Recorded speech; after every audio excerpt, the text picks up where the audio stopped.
வாங்க இன்னைக்கு என்னன்னா ஒரு புதுசான ரெசிபி பார்க்க போறோம். கீரையில நீங்க கீரை கடையில் செஞ்சிருப்பீங்க, கீரை பொரியல் செஞ்சிருப்பீங்க, கீரை குழம்பு செஞ்சிருப்பீங்க, கீரை சாம்பார் செஞ்சிருப்பீங்க, கீரை தொக்கு செஞ்சிருக்கீங்களா? வாங்க கண்டிப்பா இன்னைக்கு ஒரு புதுமையான ரெசிபி நீங்க ட்ரை பண்ணிருக்க மாட்டீங்க, ஆனா வெரி டேஸ்டி. இன்னொரு முக்கியமான விஷயம், நீங்க இத்தனை விஷயத்தையும் சாப்பாடு கூட தான் சாப்பிட முடியும். இட்லி தோசை கூட சப்பாத்தி கூட சாப்பிட முடியாது. ஆனா நான் செய்யற இந்த கீரை தொக்கை நீங்க இட்லி தோசை சப்பாத்திக்கெல்லாம் ரொம்ப ஹெல்த்தியா இருக்கும். இன்னைக்கு நான் சப்பாத்தியோட தான் அதை காம்பினேட் பண்ண போறேன். வாங்க எப்படி செய்யறதுன்னு ஃபுல் வீடியோவை ஸ்கிப் பண்ணாம பாருங்க. வீடியோக்குள்ள போலாம். நான் சிறுகீரை தாங்க எடுத்திருக்கேன். நீங்கள் எந்த கீரை வேணாலும் இந்த ரெசிபிக்கு யூஸ் பண்ணலாம். இந்த மாதிரி க்ளீன் பண்ணி சாப் பண்ணிவிட்டு கொஞ்சம் சின்ன வெங்காயம், தக்காளி, காஞ்ச மிளகாய், பூண்டு எடுத்து வச்சுருக்கேன். சின்ன வெங்காயம் ஒரு 15 பல்ல அளவுக்கு இருக்குது. அதுக்கேற்ற மாதிரி கீரைக்கு ஏற்ற மாதிரி நீங்கள் ஆட் பண்ணுங்கள். நான் நல்லெண்ணெய் யூஸ் பண்ணி இந்த ரெசிபி செய்கிறேன்.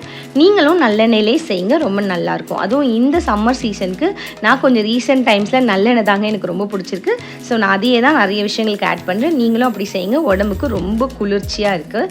ஸோ கண்டிப்பாக அதையே ட்ரை பண்ணுங்கள். ஸோ இப்போ நான் எடுத்து வச்சுருக்கிற இந்த எல்லா பொருளையும் ஆட் பண்ணிவிட்டு கொஞ்சம் கொத்தமல்லி பொடி, இப்போ நான் ஆட் பண்ணியிருக்கிறது கொத்தமல்லி பொடி. இந்த பச்சை வாசனை போகிற வரைக்கும் இது எல்லாத்தையும் சேர்த்து நல்லா நம்ம வதக்கி எடுத்துக்கலாம். இந்த டைமில் கொஞ்சமாக சர்க்கரை, இது ஒரு நல்ல சீக்ரெட்டான இன்க்ரீடியன்ட், கண்டிப்பாக ஆட் பண்ணிடுங்க, மறந்துடாதீங்க. அப்புறம் கொஞ்சம் சீரக பொடி, அது ஒரு 1/4 டீஸ்பூன் எடுத்திருக்கேன். அதையும் நல்லா போட்டு நல்லா பச்சை வாசனை போகிற வரைக்கும் நல்லா ஃப்ரை பண்ணி எடுத்துக்கலாம். இப்போ நம்ம நல்லா கட் பண்ணி வச்சுருக்கிற இந்த கீரை, சிறுகீரையும் ஆட் பண்ணி கொஞ்சம் மஞ்சத்தூளையும் ஆட் பண்ணி நம்ம நல்லா ஒன்றோட ஒன்றா எல்லா மசாலாஸும் நம்ம மிக்ஸ் ஆகிற வரைக்கும் கொஞ்சம் நேரம் கிளறி எடுத்துக்கலாம். கொஞ்சம் பச்சை வாசனை போகும்போது கொஞ்சம் திருப்பியும் நான் நல்லெண்ணெய் ஆட் பண்ணியிருக்கேன். கொஞ்சம் எண்ணெய் வந்து டேஸ்ட்டு நம்ம பிளெண்ட் பண்ணும்போது ஒரு டேஸ்ட் கொடுக்கும். அதுக்காக வேகிறதுக்காக கொஞ்சம் தேவையான அளவுக்கு தண்ணியும் ஆட் பண்ணி வேக வச்சுட்டு அது கம்ப்ளீட்டாக ஆறிட்டதுக்கப்புறம் நான் மிக்சர் ஜாரில் இதை ஆட் பண்ணி கிரைண்ட் பண்ணியிருக்கேன். கோர்ஸாக கிரைண்ட் பண்ணுங்கள், ரொம்ப நைஸாக கிரைண்ட் பண்ணாதீங்க. இது வந்து இந்த ரெசிபிக்கு செட் ஆகாது. கோர்ஸாக ஒரு மாதிரி திப்பி திப்பியாக வரும் பார்த்தீங்களா, அப்படி கிரைண்ட் பண்ணி எடுத்துக்கோங்க. தனியான கடாயில் கொஞ்சம் கடுகு, கருவேப்பிலை, அரைச்சி வச்சுருக்கிற இந்த மிக்சர் இதெல்லாம் ஆட் பண்ணி ரொம்ப நேரம் ஃப்ரை பண்ணாதீங்க.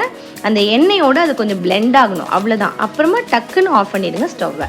அப்புறம் நம்ம செஞ்சு வச்சுருக்கிற சப்பாத்தியோட இல்லை இட்லியோட தோசையோட சாதத்தோட சுட சுட சாப்பாடு கொஞ்சம் நெய் ஆட் பண்ணி நீங்கள் பிசைஞ்சு சாப்பிட்டிங்கன்னா அருமையான டேஸ்ட்டில் இருக்கும். ஒரு புதுசான ரெசிபி உங்களுக்கு நான் ட்ரை பண்ணியிருக்கேன். கண்டிப்பாக வீட்டில் ட்ரை பண்ணுங்கள். மறக்காமல் சேனலை சப்ஸ்கிரைப் பண்ணுங்கள். தேங்க்யூ ஃபார் வாட்சிங் திஸ் வீடியோ. டாடா பாபா.